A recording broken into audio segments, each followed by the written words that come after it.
Thank you Iram. सभी को मेरा आदाब। बहुत इम्पॉर्टेंट इशू पर हम बात कर रहे हैं, डायबिटीज़। जब भी ये लफ्ज़ जहन में आता है और जो इस बीमारी से सफ़र कर रहे हैं, इस बीमारी को लेकर उनके लिए क्या आलम होता होगा, वही हम चीज़ें डिस्कस कर रहे हैं कि भले एक बीमारी है लेकिन ऐसा नहीं है कि आप डर के साए में जिएंगे, उससे आपको बाहर निकलना है। तो इसी पर हम बात करेंगे और मैं अपने साथ इस चर्चा में ख़ास मेहमानों को बुलाना चाहूँगी। मेरे साथ डॉक्टर अनिल कुमार वेदवाल जी, प्लीज़ तशरीफ़ लाएँ मंच पर। इसके साथ ही संजय राजपाल जी, प्लीज़ मंच पर तशरीफ़ लाएँ। और अमरजीत कुमार जी, कौर जी, प्लीज़ मंच पर तशरीफ़ लाएँ आप लोग। थैंक यू, प्लीज़ तशरीफ़ रखिए। तो सेशन को हम आगे बढ़ाते हैं। जैसे कि मैंने कहा कि डायबिटीज़ सुनने में बहुत बड़ा लफ्ज़ है, लेकिन ऐसा नहीं है कि आप डर के साए में जिए। आप ओवरकम कर सकते हैं, लेकिन उसका तरीका क्या हो, इसी पर हम बात करेंगे। बहुत बहुत शुक्रिया आप लोगों का। हिंदुस्तान में डायबिटीज़ के मामले बहुत तेज़ी के साथ बढ़ रहे हैं। ICMR की रिपोर्ट भी ये कहती है। तो क्या हम ये मान लें कि हम रिपोर्ट के मुताबिक कैपिटल बन गए हैं डायबिटीज़ की? तो ये कितनी डराने वाली बात है, और ये वाकई में एक बीमारी है या ये कंडीशन है, हम इसे कैसे देखें? आपसे मेरा सवाल सर। शबनम जी, जी मीडिया को इस ज्वलंत टॉपिक पर ऐसा संवाद रखने के लिए पहले बहुत धन्यवाद। शुक्रिया। पहला आपका प्रश्न है कि जी, हम लोग वर्ल्ड में डायबिटीज़ कैपिटल बन गए हैं और इसको हमें एक्सेप्ट करना चाहिए, इसे कोई छुपाने की बात नहीं है।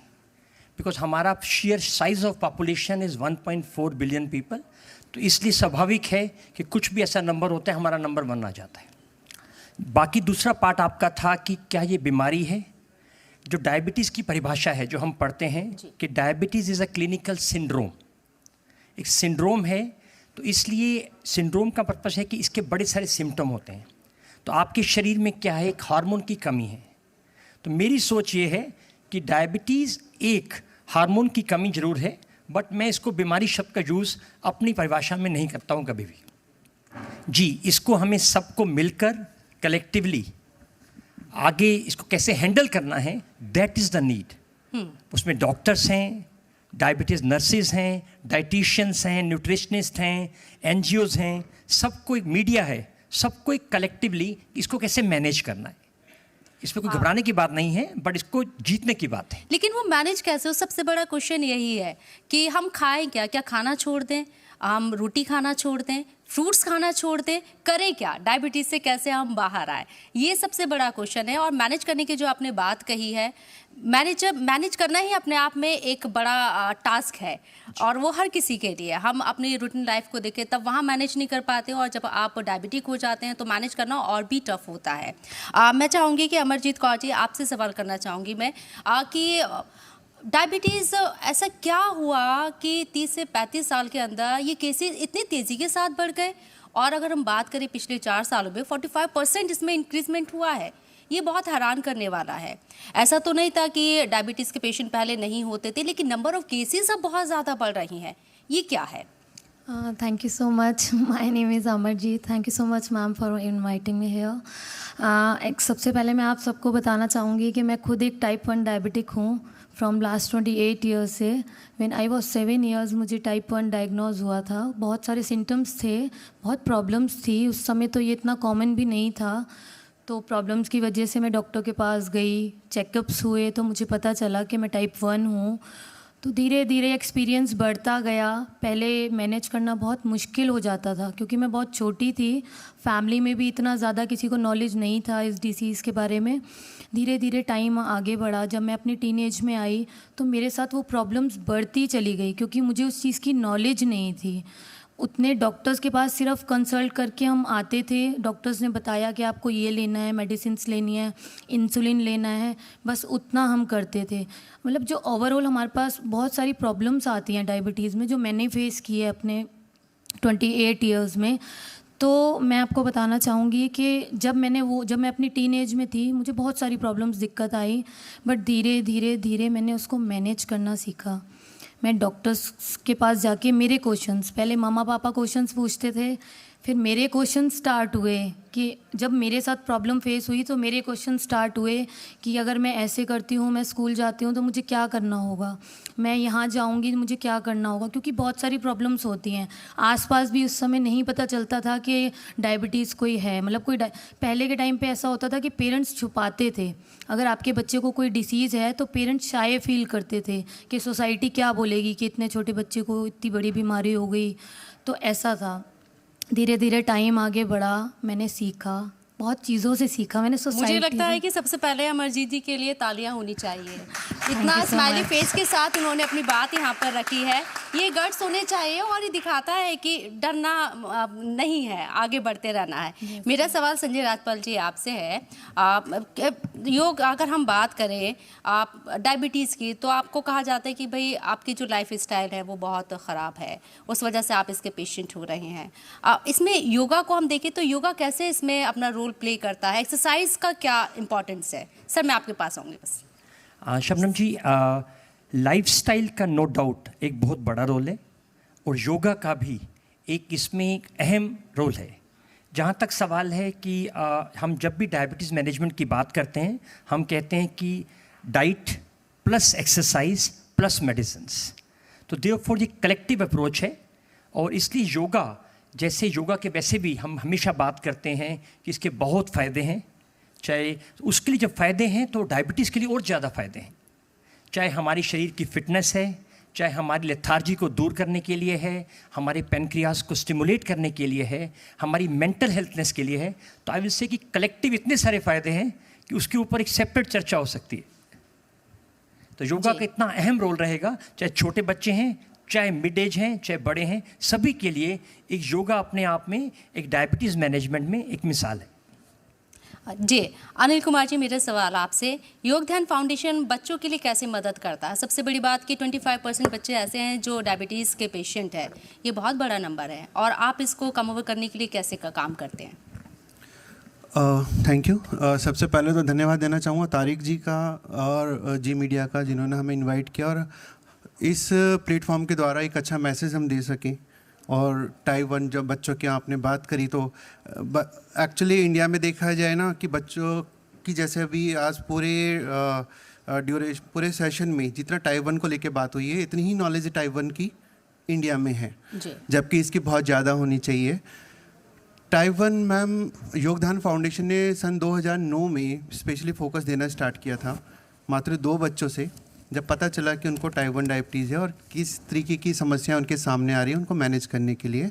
और आज 2023 से हमारे पास मोर देन 500 चिल्ड्रन हैं जो डायबिटीज़ से मैनेज हो रहे हैं, अच्छा मैनेज कर रहे हैं और अच्छा कैरियर, अपना ड्रीम जॉब के साथ अपनी लाइफ को लीड कर रहे हैं।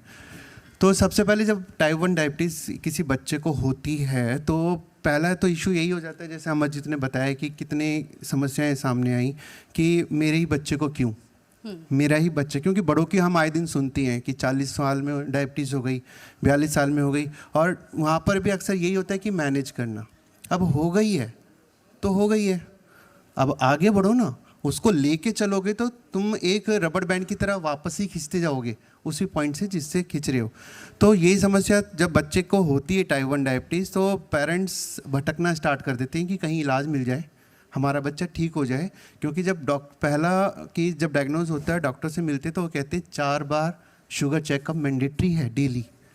कहाँ नॉर्मल डायबिटीज़ में हफ्ते में 1 बार करना, महीने में 1 बार करना ज़रूरी होता है, यहाँ 4 बार।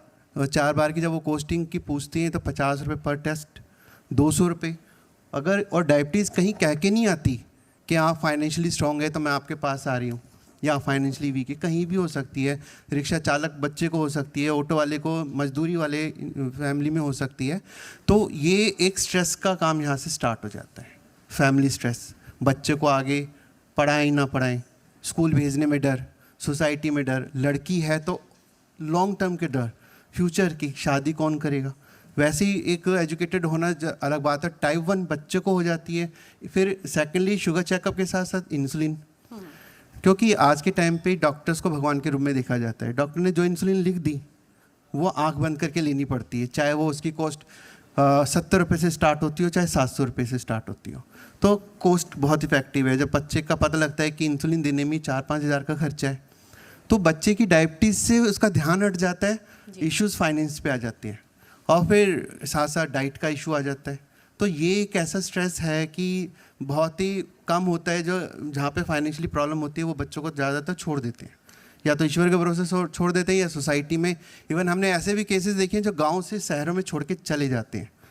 तो उन बच्चों के साथ क्या होता है, क्या नहीं होता। आपने एक बहुत इंपॉर्टेंट बात की कि एक रिक्शा चलाने वाले के बच्चे को भी डायबिटीज़ हो रही है और एक जो मर्सिडीज़ में बच्चा घूम रहा है उसको भी डायबिटीज़ हो रही है।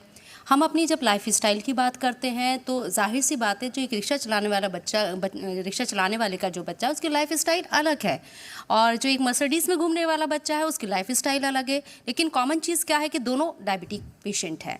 तो ये कैसे पॉसिबल? जो मर्सिडीज़ में बच्चा घूमता है वो तो बहुत अच्छा खाना खाता है, फ्रूट्स भी खाता है, हर चीज़ लेता है।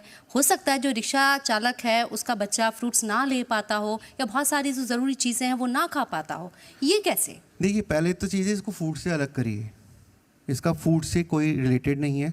इश्यूज़ ये एक, जैसे सब जानते हैं कि इंसुलिन ज़रूरी होती है डायबिटीज़ को मैनेज करने के लिए। अब बच्चा, अब गरीब का चाहे मर्सिडीज़ वाले का, डाइट तो अच्छी ले ही रहा होगा अपने अपने लेवल पे। तो ये आता है ऑटो इम्यूनिटी डिसऑर्डर, कि हमारे जो इंसुलिन हमारे शरीर में बनती है, जो सेल्स बनाते हैं, हमारे बॉडी का जो डिफेंस मैकेनिज्म है, हमारी बॉडी को डिफेंस करते करते मिस्टेकनली उन बी सेल्स को भी किल कर देता है जो इंसुलिन बना रहे हैं।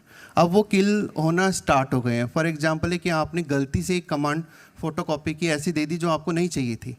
अब वो जब तक पूरी निकलेगी नहीं फोटोकॉपीज, तब तक वो चलता रहेगा इशू। तो ऐसा है कि बीटा सेल्स डेड होना स्टार्ट हो जाते हैं और बॉडी की इम्यूनिटी सोचती है कि ये हमारा कोई दुश्मन है। तो इसी वजह से फर्स्ट डे से ही उसका इंसुलिन स्टार्ट हो जाता है। और जब बॉडी में इंसुलिन स्टार्ट हो जाता है तो इंसुलिन अब कोई मेडिसिन नहीं है जिसके साइड इफ़ेक्ट्स भी हों, क्योंकि इंसुलिन में हम देखा है, जैसे मैम ने बताया था कि ड्यूरिंग प्रेगनेंसी भी डायबिटीज़ हो जाती है, तो वो ज़्यादातर इंसुलिन रिकमेंड करते हैं। वो एक्चुअली सही करती हैं, क्योंकि मेडिसिन एक प्रोसेस से गुजरती है, इंसुलिन डायरेक्ट काम करती है, तो ईजी होता है उससे मैनेज करना जी। तो बच्चे को बचपन से ही इंसुलिन देना, और फिर इंसुलिन कितना देना है कितना ना देना, ये एजुकेशन पे आ जाती हैं चीज़ें। क्योंकि डॉक्टर ने प्रिस्क्राइब किया 4 बार टेस्ट, एक अच्छी डाइट, और इंसुलिन देना है 3 time before meal, before bed 1 time, 4 बार इंजेक्शन लाइफ टाइम लगने हैं। तो सोचिए स्ट्रेस का माहौल क्या होगा बेशक। और पेरेंट्स के लिए ये बहुत बड़ी सदमे की बात है जब उसे पता चलता है कि उसका बच्चा डायबिटीज़ पेशेंट है। ये बहुत बड़ी बात होती है, लेकिन उससे बाहर निकलना सबसे बड़ी, मैं कहूँगी, वो बात है। और हर पेरेंट्स कोशिश करते हैं जिनके बच्चे इस बीमारी से सफ़र कर रहे हैं। इंसुलिन की कंडीशन कब आती है सर, मैं आपसे समझना चाहूँगी, और कितना ज़रूरी होता है इंसुलिन देना? क्या बिना इंसुलिन दिए इससे कम ओवर किया जा सकता है? शबनम जी, जहाँ तक सवाल है टाइप 1 डायबिटीज़ में, उसका दूसरा नाम है insulin dependence diabetes mellitus.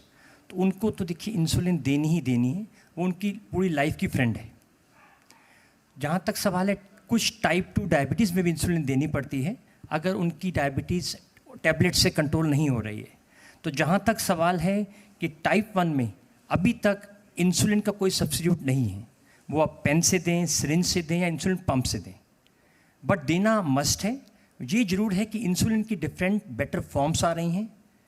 Therefore ये हो सकता है कि किसी को 3 बारी देनी है, किसी को 2 बारी देनी है, बट इंसुलिन का आज की डेट में टाइप 1 डायबिटीज़ के लिए कोई भी सब्स्टिट्यूट नहीं है जी। बहुत सारे ऐसी रिपोर्ट्स भी हैं कि जो नौज़ायदा बच्चे होते हैं, नवजात जो होते हैं, उनको भी डायबिटीज़ हो रही है। क्या उनमें भी कंडीशन अप्लाई होती है कि उनको भी इंसुलिन दिया जाएगा? जी, जैसे अनिल जी ने बताया कि इस ऑटो इम्यून डिसऑर्डर, उसमें जहाँ टाइप 1 डायबिटिक है, चाहे नवजात शिशु है, चाहे नियोनेट है, चाहे 2 साल का है, उनको तो जी इंसुलिन आज की डेट में इंसुलिन के अलावा कुछ भी ऑप्शन नहीं है। ये हो सकता है कि आप इसको, मैंने वही बोलूँगा कि कॉन्टीन्यूसली इंसुलिन इन्फ्यूजन पंप से दे सकते हैं, या सिरिंज पेन से दे सकते हैं, या सिरिंज से, बट इंसुलिन तो मस्ट है इसके। ठीक है। अमरजीत के पास मैं आऊँगी। अमरजीत, आपको कब पता लगा कि आप डायबिटिक पेशेंट हैं, और सबसे पहले कि आपकी हेल्थ के साथ साथ आपके दिमाग पर इसने कितना असर डाला, और कैसे आप इससे बाहर आए, और अभी क्या सिचुएशन है? मैम, जब मैं 7 इयर्स की थी तो एक दिन मुझे अच्छे से याद है कि मुझे बहुत ज़्यादा यूरिन प्रॉब्लम हो रहा था, बहुत थर्स्टी फील हो रहा था बहुत ज़्यादा। नेक्स्ट डे मुझे लगा कि मे बी शायद फीवर है, मम्मा को लगा कि फ़ीवर की वजह से होगा। नेक्स्ट डे भी सेम प्रॉब्लम, थर्ड डे भी सेम प्रॉब्लम। देन हमने डिसाइड किया कि अब डॉक्टर को, मतलब मम्मा ने बोला कि दिखाना ही है। फिर डॉक्टर के पास गए, उनको सिम्टम्स बताए, तो उन्होंने कुछ टेस्ट लिखे। तो टेस्ट से मुझे पता चला कि आई एम टाइप 1।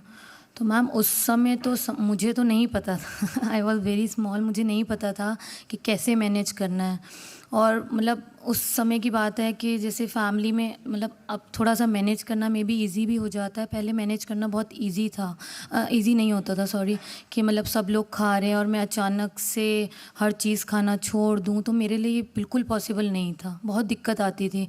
स्कूल जाना है, स्कूल में इंसुलिन मैं कैसे लूँगी, मतलब बहुत शाय फील होता था कि बच्चे हंसेंगे, इन सब चीज़ों को लेके टीचर्स को हम बता नहीं सकते थे। मतलब ये पहले की प्रॉब्लम्स हैं जो मैंने फेस की है। बहुत दिक्कत आती थी। कहीं आप जा रहे हो, कहीं घूमने जा रहे हो, अचानक से शुगर हाई हो गई, किसी को पता ही नहीं है। पहले लोगों को इतना नहीं पता था कि अगर कुछ ऐसी प्रॉब्लम हो जाए। सबसे बड़ी बात कि हमारी प्रॉब्लम थी कि हम बताते नहीं थे किसी को, हम नहीं शेयर करते थे कि हम डायबिटिक हैं या ऐसा कुछ हमारे साथ है या कोई प्रॉब्लम है। तो दिक्कत आती थी इस सब चीज़ों को मैनेज करने में। और मैम जैसे जैसे मैं बड़ी हुई, अपने कॉलेज टाइम में आई, धीरे धीरे मैंने सीखा, मैंने अपने आप को संभालना सीखा सबसे पहले, क्योंकि मुझे पता था कि जब मैं अपने आप को संभालूंगी ना तो सबको संभालना मेरे लिए बहुत इजी हो जाएगा। फिर धीरे धीरे मैम मैंने 2011 में ज्वाइन किया था YDF। अनिल सर, मुझे एक NGO के थ्रू ही पता चला था अनिल सर के बारे में। Ma'am I was totally blank. जब मैं 2011 से पहले मतलब बहुत शाय फील करना, ये सब करना, अपने ऊपर वो करना कि नहीं जाना कहीं, लोग क्या बोलेंगे कि कैसी है ये। मतलब एक वो होता है ना कि आप मतलब देख के पता लगता है, कोई भी आपको देख के बता देगा कि शी इज़ मतलब कि ये इसमें कोई दिक्कत है, ये लग रही है लड़की मैं ऐसी थी, बिल्कुल बिल्कुल ऐसी थी। और वो टाइम है और आज का टाइम है, मैं आपके सामने हूँ। मैं बहुत प्राउडली फील करती हूँ कि आई एम टाइप 1। अमरजीत को देखकर कोई नहीं कह सकता कि डायबिटिक पेशेंट है, मेरे ख्याल से जो मैं फील कर रही हूँ, आप लोग भी यही फील कर रहे हैं। आई एम मैं प्राउडली बोलती हूँ कि मैं टाइप 1 हूँ, मुझे अच्छा लगता है, टाइप 1 हूँ मैं। Thank you so much. Very good. Anil ji, मेरे सवाल आपसे है। एक केस स्टडी हमारे सामने, अभी अमरजीत खुद यहाँ पर मौजूद है। 7 साल की उम्र बहुत छोटी होती है, और उससे ज़्यादा भी मैंने कहा कि जिस तरीके से जो नवज़ायदा बच्चे होते हैं, नवजात बच्चे होते हैं, वो भी डायबिटिक पेशेंट होते हैं। हम कहते हैं कि ये जेनेटिक बीमारी है, एक पार्ट जेनेटिक भी माना जाता है तमाम रिपोर्ट्स के मुताबिक। लेकिन मैं फिर कहूँगी 30 से 35 साल पहले ये बीमारी बहुत बड़े स्केल पर नहीं थी, बहुत गिने चुने केसेस सामने आते थे। अगर हम इसे जेनेटिक देख रहे हैं तो बच्चों में ये 30-35 साल में ऐसा क्या हुआ कि बच्चों में भी ये आ गई? देखिए लेकिन मैं इसमें कहूँगा कि हमारी YDF का अच्छा कंट्रीब्यूशन है, 15 सालों से काम कर रही है। एक्चुअली क्या था कि डायबिटीज़ तो तब भी थी ये, पर अवेयर नहीं थे इसके बारे में लोग। ऐसी कोई कम्युनिटी नहीं थी, ऐसी कोई संस्था नहीं थी जिसके बारे में वहाँ पे जाया जाए। और जैसे 2011 में अमरजी ने ज्वाइन किया, ऐसे यहाँ पे 4-5 बच्चे और भी हैं जो छोटे छोटे दिख रहे हैं, सारे टाइप 1 डायबिटिक बच्चे हैं जो मेरी फाउंडेशन की ही हैं। और फाउंडेशन इन्हीं के माध्यम से मैनेज हो रही है, क्योंकि यही टीचर है वहाँ पे, यही लेक्चरार हैं, यही इंसुलिन देना सिखाते हैं, बताना सिखाते हैं, डाइट सिखाते हैं। मम्मियाँ अच्छी कुक हैं हमारे यहाँ पे जो अच्छा मैनेज करती हैं। जैसे टाइप 1 के बारे में बताया कि कितना स्ट्रेस होता है ऑन सपोर्ट जब पता लगता है। आपने नवजात बच्चे को कहा, हमारे पास हॉस्पिटल से फ़ोन आता है, जी अभी अभी कल एक न्यू बेबी बॉर्न हुआ है and she has type 1 diabetes. तो पेरेंट्स को तो समझ नहीं आता क्या करना है, क्या है डायबिटीज़। बड़ों को सुनना जाता है क्या नहीं। बचपन से इंजेक्शन, पेरेंट्स खुद जब फीवर हो जाता है, पेरेंट्स को, मदर को, फादर को, वो इंजेक्शन लगाने से डरते हैं। सोचिए वो नवजात बच्चे को डेली इंजेक्शन कैसे लगाएंगे, तो उनके हाथ कांपते हैं, सब कुछ है। वो इंजेक्शन का मतलब उनके लिए इंजेक्शन ही होता है, उनका ये नहीं है कि सिरिंज का क्या साइज होता है, क्या वो जो नीडल है उसका क्या साइज़ है, बच्चे को कितना पेन करेगी कितना नहीं। क्योंकि एजुकेशन नहीं है तो डर है जी। और जहाँ डर है वहाँ स्ट्रेस है। तो यही होता है जब बच्चे को फर्स्ट टाइम वो योगदान फाउंडेशन में एंट्री करता है, जब देखता है वो स्ट्रेस वाले माहौल से आता है और यहाँ पे देखता है कि सारे ही बच्चे टाइप 1 डायबिटिक हैं।